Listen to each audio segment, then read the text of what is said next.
Hello my dear friends, हम आज इस लेक्चर में इस टॉपिक की बात करेंगे जो फोटोसिंथेसिस के लिए मोस्ट इम्पोर्टेंट टॉपिक है उन तीनों प्लास्टिड में से क्लोरोप्लास्ट। तो आज हेडिंग डाली जाए बेटा, हेडिंग डाली जाए structure of chloroplast.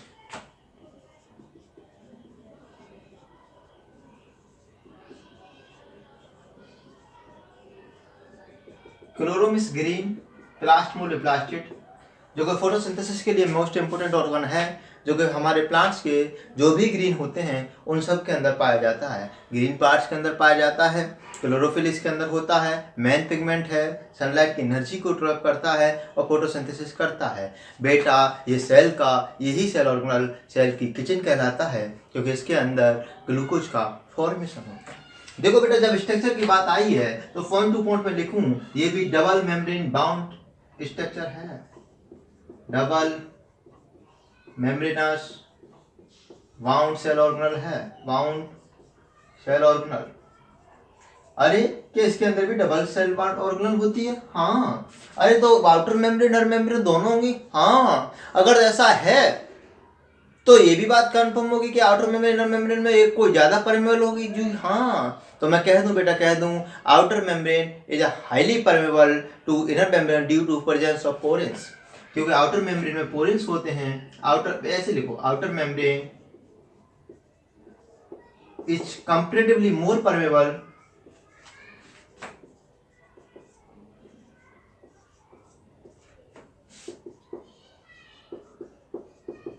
Then inner membrane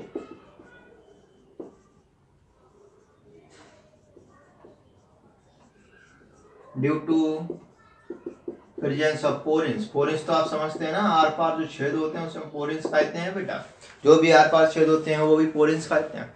अब जो इसके अंदर भी ऐसा तो है, डबल मेम्ब्रेन है, एक आउटर मेम्ब्रेन एक इनर मेम्ब्रेन, इसके अंदर के बीच का स्पेस इनर मेम्ब्रेन स्पेस। अब जिस इस क्लोरोप्लास्ट के अंदर इन मेम्ब्रेनों ने जो साइटोप्लाज्म घेरा होगा, माइटोकॉन्ड्रिया के मेम्ब्रेन ने जो साइटोप्लाज्म घेरा था, मैंने उसको मैट्रिक्स कहा। इसके साइटोप्लाज्म को क्या कहोगे? इसके साइटोप्लाज्म को बेटा हमारे साइंटिस्टों ने स्ट्रोमा कहा। इसके अंदर जो भी साइटोप्लाज्म है तो मैं कह दूं membrane bound cytoplasm is called stroma, membranes bound cytoplasm is called stroma. Membrane से बाउंड, वैसे यहाँ साइटोप्लाज्म कहना गलत होगा, लेकिन समझने के लिए मैं आपको बता रहा हूँ साइटोप्लाज्म, ठीक है ना। वैसे यहाँ साइटोप्लाज्म मैं बोल नहीं सकता, ये गलती मेरी नहीं, लेकिन आप समझने के लिए, क्योंकि मेम्ब्रेन बनी है भैया, जब मेम्ब्रेन बनी उसके अंदर थोड़ा सा कुछ तो मटेरियल होगा, उस मटेरियल को मैं थोड़े समय के लिए साइटोप्लाज्म बोल रहा हूँ आपको समझाने के लिए, तभी तो मैं कह रहा हूँ membrane bound cytoplasm is called stroma. इसके बाद मैं स्ट्रोमा बोलूंगा।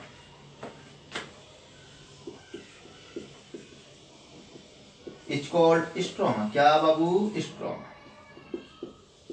समझ पा रहे हैं आप? जी हाँ।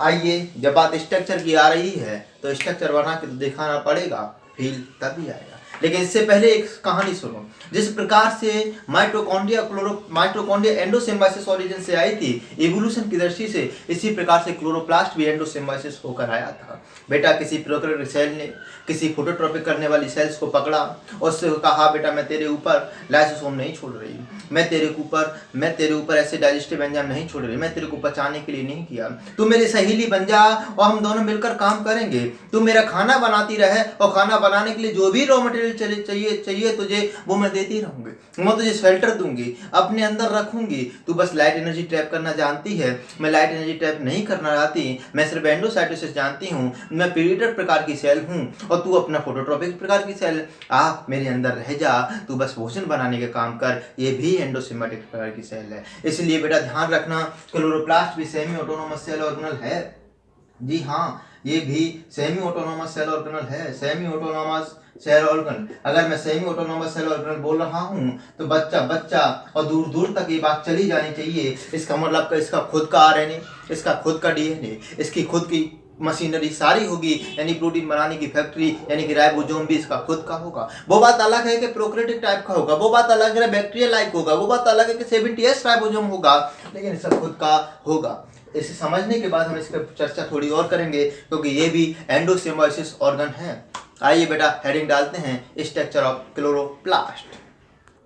जब बात स्ट्रक्चर ऑफ क्लोरोप्लास्ट की आ रही तो मैंने बताया कि ये पूरी सेल है। मान लो बेटा ये पूरी सेल है, लेकिन वे पूरी सेल है तो पूरी सेल का साइटोप्लाज्म होगा। लेकिन अब आप समझने की कोशिश करो, ये पूरी सेल है, ये पूरा अपना साइटोप्लाज्म है, पूरी सेल, ये पूरा बोर्ड अपना सेल है और इसके ऊपर साइटोप्लाज्म फैला हुआ है। लेकिन अब मैं स्पेशली इस सेल के अंदर कुछ बाउंडेशन बनाऊंगा क्लोरोप्लास्ट की, क्योंकि क्लोरोप्लास्ट डबल मेम्ब्रेन स्ट्रक्चर है।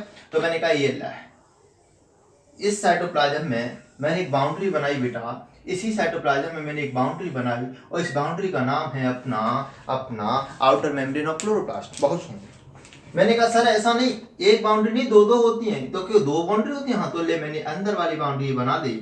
लेकिन ध्यान रहे बेटा, तो माइटोकॉन्ड्रिया की मैंने जो अंदर वाली बाउंड्री बनाई थी ना, वो फोल्ड हो रही थी, लेकिन ये वाली मेम्ब्रेन फोल्ड नहीं होती। माइटोकॉन्ड्रिया की मेम्ब्रेन फोल्ड होकर क्रेस्टी बना रही थी, सरफेस एरिया बढ़ा रही थी, क्योंकि यहाँ पर ईटीएस इनर मेम्ब्रेन पर ही चलता है, लेकिन ये वाली मेम्ब्रेन फोल्ड नहीं होती। लेकिन अभी मैंने एक पॉइंट बताया था कि अपने क्लोरोप्लास्ट का डिटेल स्ट्रक्चर बढ़ाया है। हमने क्या किया, माइक्रोस्कोप लगाया, स्ट्रक्चर को बड़ा किया। माइक्रोस्कोप लगाकर स्ट्रक्चर को बड़ा करके हम देख रहे हैं, हमने क्या देखा कि ये हमारी आउटर मेम्ब्रेन, अरे गजब हो गया, और ये हमारी इनर मेम्ब्रेन, अरे ये भी गजब हो गया, और इनके बीच में जो है बेटा, जैसे इंटर मेम्ब्रेन स्पेस बोल रहा हूँ, inter membrane space. Diagram rough ना हो जाए, डायग्राम भद्दा ना लगे, इसलिए मैं शॉर्ट में लिख रहा हूँ, समझने की कोशिश करना बेटा। देखो मैंने अभी आपको बताया आउटर मेम्ब्रेन में पोरेंस पाए जाते हैं, थोड़े होल होते हैं, प्रोटीन्स के चैनल होते हैं, इसलिए वो ज्यादा परमेबल होती है इनर मेम्ब्रेन से। अब इसके अंदर भाई साइटोप्लाज्म है, बिल्कुल है। अगर इसके अंदर साइटोप्लाज्म है तो साइटोप्लाज्म को कुछ तो नाम दूंगा। मैंने कहा था अगर इसकी मेम्ब्रेन अगर बनी है तो इसके साइटोप्लाज्म को भी घेरा होगा। अगर इसने साइटोप्लाज्म को घेरा है तो बेटा इसके साइटोप्लाज्म को मैंने अलग ही नाम दे दिया, जिसका नाम है आपका अपना स्ट्रोमा। क्या है बेटा? स्ट्रोमा। और हम जब तक भरते रहेंगे जब तक के पूरा भर ना जाए। ये क्या है बेटा? अपना स्ट्रोमा। ध्यान रहे बेटा, ये अपना स्ट्रोमा है, ठीक है ना। अब क्या हुआ, इसमें होता क्या, बनता कैसे रियली, देखो इसमें जो जनरली फॉर्मेशन कैसे होते हैं, मेम्ब्रेन होती है, फ्लेक्सिबल होती है, लिपिड नेचर की होती है, टूटती है और बनती रहती है, इसमें कोई शक नहीं। जी हाँ, इसीलिए इस मेम्ब्रेन ने तोड़ कर, पहले कभी टूटी होगी, तोड़ के थैली लाइक बटुआ लाइक पाउच बनाए, और इतने पाउच बनाए और एक दूसरे के ऊपर कंपाइल हो गए। अरे बेटा थैली लाइक, थैला लाइक, इसलिए हम इसे बेटा थैलाकॉइड कहते हैं, थैलाकॉइड कहते हैं। थैलाकॉइड में की तरह, थैला बोले तो थैला की तरह बेटा, ये थैलाकॉइड स्ट्रक्चर बना इसकी मेम्ब्रेन ने तोड़ कर, मेम्ब्रेन ने तोड़ कर थैला लाइक स्ट्रक्चर बनाए, और बेटा कॉइन्स की तरह इन्होंने पाइप्स बना लिए। ऐसा लग रहा था कि कॉइन्स के ढेर हैं बेटा, इसलिए हम इससे कॉइन्स के एक में जो मेम्ब्रेन बनी बेटा, उसे हमने क्या कहा? थैलाकॉइड। मैंने ये मेम्ब्रेन बनाई और ये तो थैलाकॉइड बना। इसने क्या किया, मेम्ब्रेन टूटी, यहाँ से पिंचअप हुई, आपस में जुड़ी और एक थैला लाइक स्ट्रक्चर बना। ऐसे 1000 बार हुआ, और 1000 बार होने के कारण इन्होंने थैला लाइक पिंचअप होकर टूट कर एक पाइल्स बना ली। ऐसा लग रहा था कि अरे ये तो इन्होंने सिक्के की ढेर बना ली। एक ढेर नहीं, बहुत सारे ढेर बनाए। ऐसी सेल के अंदर 20, ऐसा हो सकता है कि किसी एक सेल के अंदर 20 भी हो सकते हैं। देखो जो थैलाकॉइड मेम्ब्रेन ने बनाया, इसको मैंने एक को क्या बोला? थैलाकॉइड। और ऐसे बहुत सारे बनाए तो वो क्या, उसको मैंने क्या बोला? ग्रेनम। क्या बोला? ग्रेनम। एक सिंगल बंडल को मैंने ग्रेनम बोला। ऐसा तो है नहीं एक सिंगल बंडल होगा, और भी बंडल होंगे बेटा। मैंने लिया ये थैला लाइक बेटा, झिल्ली की लाइक जो कुछ कंपाइल हो रही थी, और कंपाइल होकर बेटा एक ऐसा स्ट्रक्चर बना रही थी जिसे हमने ग्रेनम बोला। क्या बोला? ग्रेनम बोला। ये मेम्ब्रेन बनी, आपस में कंपाइन हुई, और कंपाइन होकर बेटा इसे मैंने क्या बोला? ग्रेनम बोला। क्या बोला मैंने? ग्रेनम बोला। और ये ग्रेनम भी आपस में कनेक्ट होती हैं, और सारे के सारे ग्रेनम को अगर मैं मिला के बोलूं तो ग्रेना कहता हूं। क्या कहता हूं? ग्रेना कहता हूं। क्या कहता हूं बेटा? ग्रेना कहता हूं। ये आपस में भी कनेक्ट होती है। क्या कह रहे हैं बेटा? कि आपस में भी कनेक्ट होती हैं। जी हाँ, अरे ये आपस में भी कनेक्ट हैं। अगर ये आपस में कनेक्ट हैं तो किसी के द्वारा तो कनेक्ट होंगी, और जिसके द्वारा ये कनेक्ट होती हैं बेटा, उसे हम स्ट्रोमा लेमिली कहते हैं, या इंटरकनेक्टेड लेमिली कहते हैं, या फिर इंटरकनेक्टेड थैलाकॉइड कहते हैं। बेटा ये इंटरकनेक्टेड थैलाकॉइड के कारण, इंटरकनेक्टेड थैलाकॉइड से, या फिर स्ट्रोमा लेमिली, क्योंकि स्ट्रोमा के अंदर पड़ी हुई एक ही है। अब देखो सबसे पहले तो ये समझने की कोशिश करो, हमने ये जो बंच बनाया ना, जो हमारे थैलाकॉइड का बंच बनाया ना, उसको हमने ग्रेनम कहा। क्या कहा? ग्रेनम। अगर एक से ज्यादा होता, अगर मैं सारे के सारे को बोलता तो ये ग्रेना है। और एक मेम्ब्रेन है, ये क्या है? थैलाकॉइड। अपनी क्या है? थैलाकॉइड। मतलब इस थैला की तरह। और इस थैला के अंदर जो कुछ स्पेस आप देख रहे हैं, देखो हमने क्लोरोप्लास्ट के अंदर के स्पेस को क्या कहा था, स्ट्रोमा, लेकिन इस थैलाकॉइड के अंदर जो स्पेस आप देख रहे हैं वो ल्यूमेन है। बेटा बहुत ही इंपॉर्टेंट स्ट्रक्चर है ये, क्योंकि इसके अंदर एसिडिक हाइड्रोजन प्रेजेंट रहता है, आप पढ़ोगे जब वहां फोटोसिंथेसिस में। तो इसे हम ल्यूमेन कहते हैं। क्या कहते हैं, ल्यूमेन। जो थैलाकॉइड के अंदर का जो स्ट्रक्चर है ना, उसे हम ल्यूमेन कह रहे हैं। देखो फोटोसिस्टम फर्स्ट और सेकंड में जब आप पढ़ोगे C3C4 साइकिल चलती है तो एक रिएक्शन लाइट रिएक्शन होती है। लाइट रिएक्शन स्ट्रोमा लेमिली पर होती है। फोटोसिंथेसिस में बताऊंगा, जो फोटोसिंथेसिस में लाइट रिएक्शन स्ट्रोमा लेमिली पर होती है, जो कि किसी के साथ पेयर्ड नहीं होती। देखो यहाँ पर जो थैलाकॉइड है, इसके ऊपर भी थैलाकॉइड, नीचे भी थैलाकॉइड। ऐसा लग रहा था कि सिक्कों की ढेरी है, सिक्कों की ढेरी है, एक के ऊपर एक मैंने सिक्का रख दिया। एक्चुअल में है क्या वो सिक्का, थैलाकॉइड, लेकिन इसके ऊपर ना कोई है ऊपर, ना नीचे कोई है, इसलिए मैंने इसको स्ट्रोमा लेमिली बोला, या फिर इंटरकनेक्टेड ग्रेनम लेमिली बोला। क्या बोला इसे मैंने, क्या बोला, स्ट्रोमा लेमिली। क्या है ये, स्ट्रोमा के अंदर पाई जाती है और एक ही लेमिली है, इसलिए मैंने इसे स्ट्रोमा लेमिली कहा। ये समझ रहे हैं आप। अब बात आती है सेमी ऑटोनोमस ऑर्गन की। मैंने अभी आपको कहा था कि सेमी ऑटोनोमस ऑर्गन है, इसके बाद खुद का राइबोसोम होता है, ये पढ़ा हुआ है, खुद का राइबोसोम है। मैंने कहा इसके बाद डबल स्टैंडर्ड सर्कुलर डीएनए होता है, सर्कुलर क्योंकि प्रोकैरियोट आपकी है तो सर्कुलर डीएनए भी होगा, इसके बाद ले प्रोटीन बनाने की मशीनरी भी होगी, यानी इसके पास खुद के राइबोसोम भी होंगे। जी हाँ, इसके बाद खुद के राइबोसोम भी होंगे, यानी कि इस प्रकार के राइबोसोम होंगे बेटे, 70 प्रकार के राइबोसोम। जी हाँ, ऐसा नहीं है 70 प्रकार के राइबोसोम है तो ये 80 राइबोसोम का सहारा नहीं लेगा। प्रोटीन्स बनाने के लिए 80 राइबोसोम का सहारा भी लेगा।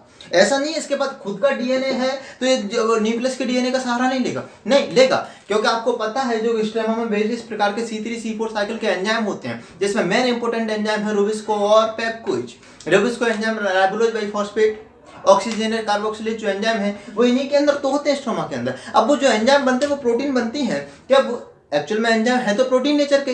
अब वो जो प्रोटीन नेचर के एंजाइम है तो वो 70 प्रकार के राइबोसोम ही बना लेते हैं, नहीं ऐसा नहीं।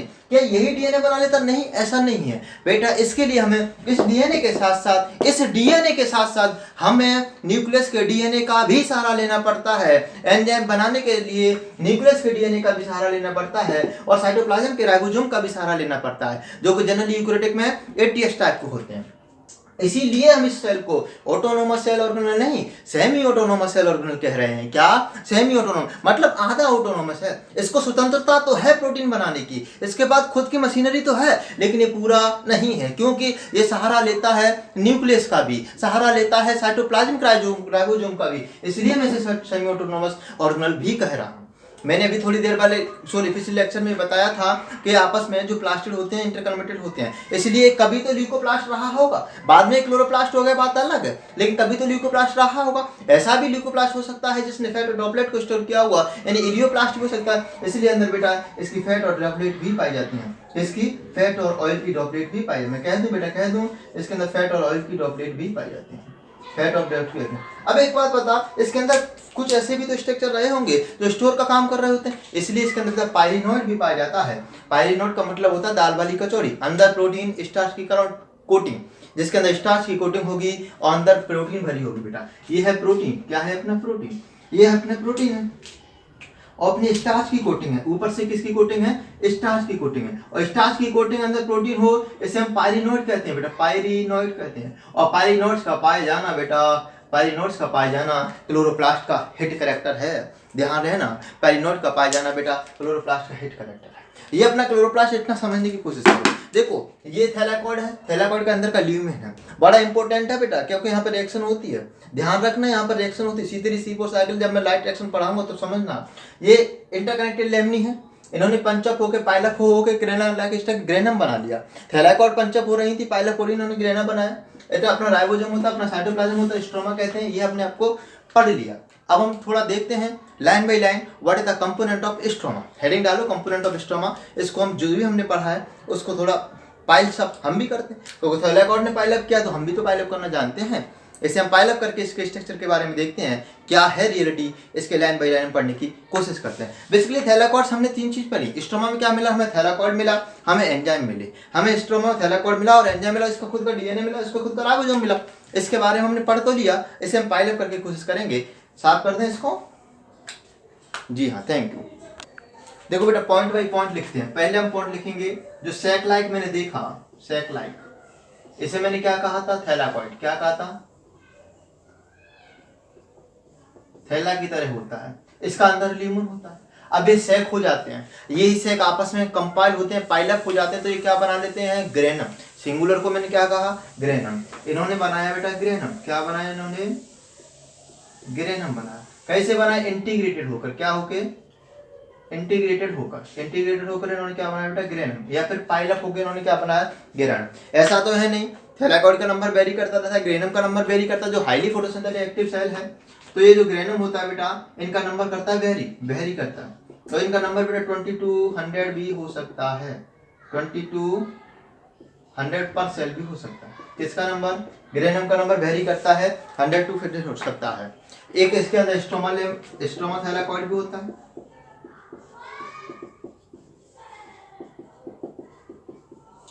बेटा आपको पता है इसके पास 70 प्रकार का राइबोसोम होता है इसके स्ट्रोमा में।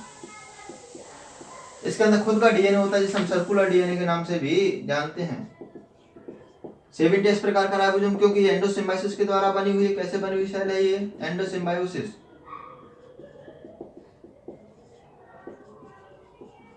एक्चुअल में अपने 70 प्रकार के राइबोसोम के साथ साथ 80 प्रकार के राइबोसोम का भी सहारा लेती है, अपने न्यूक्लियस के डीएनए के साथ साथ सेल के न्यूक्लियस के डीएनए के साथ साथ भी सहारा लेती है। इसीलिए हम इसे सेमी ऑटोनोमस सेल ऑर्गेनल भी कहते हैं। कौन सा, सेमी ऑटोनोमस सेल ऑर्गेनल भी कहते हैं। ध्यान रहे बेटा, सेमी ऑटोनोमस सेल ऑर्गेनल भी कहते हैं।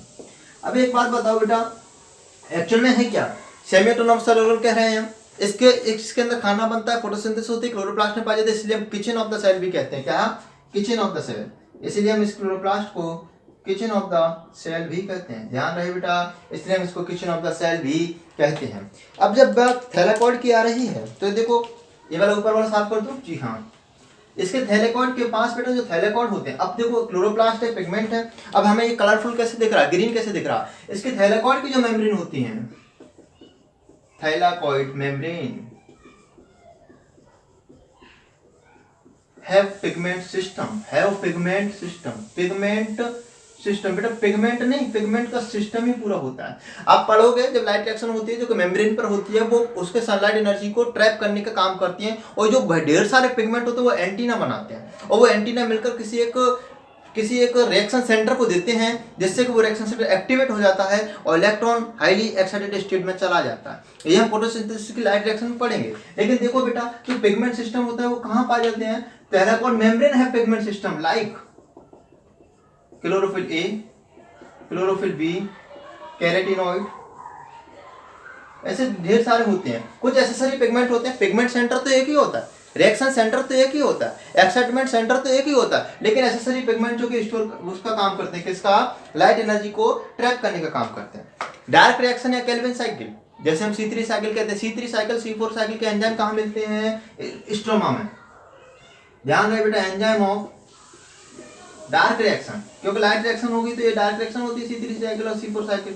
मैं ब्रैकेट में लिख रहा हूँ C3 और C4 साइकिल। इसके एंजाइम हमें कहाँ मिलते हैं, फाउंड इन स्ट्रोमा बेटा, स्ट्रोमा। स्ट्रोमा किसका स्ट्रोमा, क्लोरोप्लास्ट का स्ट्रोमा। समझ रहे हैं, ये मेम्ब्रेन में नहीं मिलते। H+ ion store in lumen of thylakoid, या फोटोसिंथेसिस के पॉइंट है लेकिन फिर भी हम लिख रहे हैं यहाँ पर।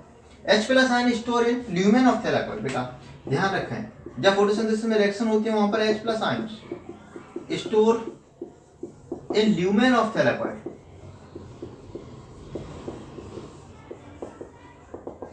क्योंकि उसमें जो ETS चलता है ना, वो भी ETS ल्यूमेन थैलाकॉइड की मेम्ब्रेन पर चलता है, तो वहां से H+ आयन लुढ़कता पुढ़कता ल्यूमेन के अंदर स्टोर हो जाता है। इसलिए ल्यूमेन का pH 7 से कम हो जाता है बेटा, यानी कि ल्यूमेन का अंदर जो ल्यूमेन होता है वो एसिडिक हो जाता है। कैसा हो जाता है बेटा, एसिडिक हो जाता है। इसके अंदर डबल स्टैंडर्ड सर्कुलर डीएनए होता है, double standard small circular DNA होता है। और आपको तो पता है एंडोसिम्बायोसिस थ्योरी के द्वारा बना हुआ है। क्या, एंडोसिम्बायोसिस थ्योरी के द्वारा बना हुआ।